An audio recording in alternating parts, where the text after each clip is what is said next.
इस सृष्टि में जो जन्म लेता है वो निश्चित रूप से मृत्यु के अधीन हो जाता है। दोस्तों, यहाँ भगवान श्री कृष्ण कहते हैं कि इस मृत्यु लोक का हर एक प्राणी, चाहे मनुष्य हो या पशु पक्षी हो या फिर पेड़ पौधा हो, हर सांस लेने वाला प्राणी अपने जन्म के साथ मृत्यु को भी लेकर आता है। हर प्राणी को एक ना एक दिन निश्चित क्षण पर मरना अर्थात अपने शरीर को त्यागना ही पड़ता है। मनुष्य को सिर्फ कर्म करने का अधिकार है, फल की इच्छा ना करे। दोस्तों, यहाँ भगवान श्री कृष्ण कहते हैं कि मनुष्य को चाहिए कि फल की इच्छा त्याग कर कर्म को अपना धर्म समझकर करे, क्योंकि जो भी मनुष्य फल प्राप्ति की इच्छा करता है उसका मन फल के बारे में सोचकर अपने कर्म और कर्तव्य से विचलित हो जाता है और उस इंसान को वो फल प्राप्त नहीं होता है जिसकी उसने इच्छा की हुई थी। इसलिए भगवान श्री कृष्ण कहते हैं कि मनुष्य सिर्फ कर्म कर सकता है, फल कदापि मनुष्य के अधीन नहीं है। जो लोग फल की इच्छा से ही कर्म करते हैं वो लोग सुख दुख आदि के चक्र में फंस जाते हैं और उनकी मना शांति नष्ट हो जाती है। भगवान श्री कृष्ण कहते हैं कि मनुष्य अपने फल की इच्छा को त्याग कर कर्म को अपना धर्म समझकर करे तो उसको फल अवश्य मिल जाएगा, परंतु उस फल को वो व्यक्ति विधान की इच्छा समझकर स्वीकार कर ले। और ज्ञानी व्यक्ति भी इसी योग को अपनाकर कर्म योगी बन जाते हैं। इस विश्व में केवल शरीर मरते हैं, लेकिन आत्मा अविनाशी है। शरीर के मरने पर भी आत्मा नहीं मरती है। दोस्तों, यहाँ भगवान श्री कृष्ण कहते हैं कि आत्मा न कभी जन्म लेती है और ना ही कभी मरती है। वो आजन्म नित्य सनातन और पुरातन है, जो शरीर के मारे जाने के बाद भी नहीं मरती है। जो सचमुच ज्ञानी होते हैं वो ना उसका शोक करते हैं जो मर गए हैं और ना ही उसका शोक करते हैं जो अभी जिंदा है, क्योंकि वो जानते हैं कि जो मर गया है वो फिर से जन्म लेगा और जो अभी जीवित है वो अवश्य ही मर जाएगा। मरने वाला फिर से जन्म लेगा, क्योंकि केवल शरीर का नाश होता है। शरीर के अंदर जो आत्मा है वो कभी भी नहीं मरता है, क्योंकि आत्मा को ना कोई शस्त्र काट सकता है और ना ही उसे अग्नि जला सकती है, ना ही जल गला सकता है और ना ही इसे वायु सुखा सकती है। अपने मन को नियंत्रित करो। दोस्तों, यहाँ भगवान श्री कृष्ण कहते हैं कि मनुष्य के शरीर का एक अदृश्य अंग है मन, जो कभी दिखाई नहीं देता, परंतु वही इस शरीर का सबसे शक्तिशाली हिस्सा है। मनुष्य को घमंड की मदिरा पिलाकर मदहोश करने वाला पाखंडी केवल ये मन ही है।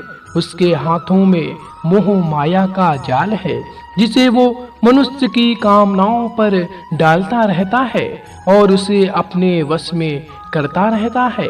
ये मन शरीर से भी मोह करता रहता है और अपनी खुशियों से भी और अपने दुखों से भी मोह करता रहता है।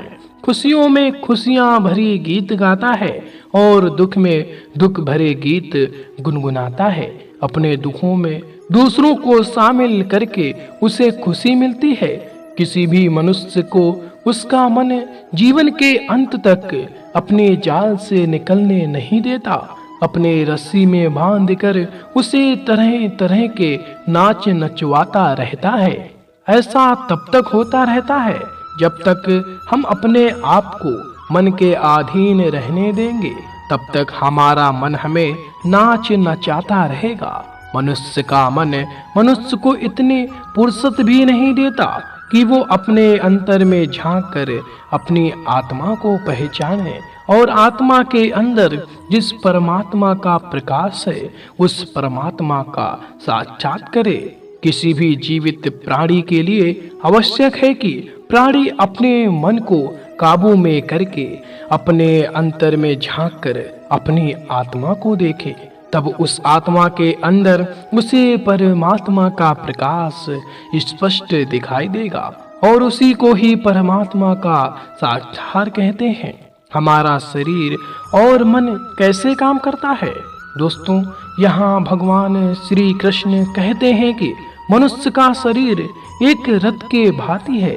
जैसे आँख, कान, नाक, जीभ और त्वचा आदि इन इंद्रियों घोरों को जो सारथी चलाता है वो सारथी ही हमारा मन है और उस रथ में बैठा हुआ स्वामी वही हमारी आत्मा है।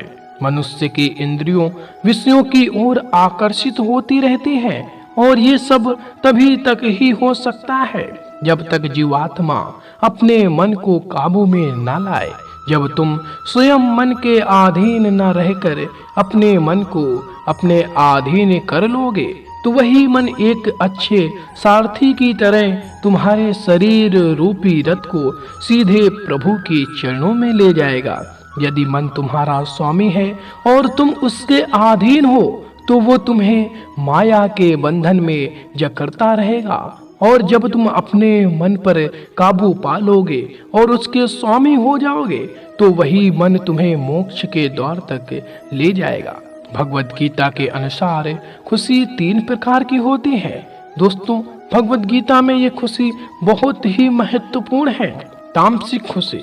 दोस्तों, पहले प्रकार की तामसिक खुशी हमें ज्यादा सोने से या ज्यादा आलसी होने की वजह से मिलती है, यानी कि आराम करने वाली खुशी। राजसिक खुशी। दोस्तों, राजसिक खुशी हमें जो किसी मटेरियल गोल को अचीव करने के बाद मिलती है, जैसे कि पैसे कमाना, गाड़ी खरीदना, दारू पीना आदि चीजें करने से जो खुशी मिलती है वो राजसिक खुशी कहलाती है। नंबर 3, सात्विक खुशी।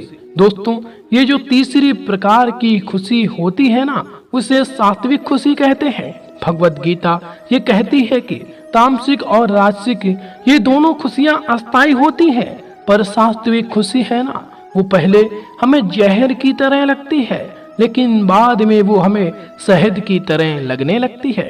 दोस्तों, लॉन्ग टर्म और परमानेंट खुशी हमें अनुशासन और आध्यात्मिक स्टडीज करने से ही मिलती है, जिसे सात्विक खुशी कहते हैं। दोस्तों, आप ज्यादातर किस तरह की खुशी में होते हैं, ये हमें नीचे कमेंट बॉक्स में कमेंट करके जरूर बताएं।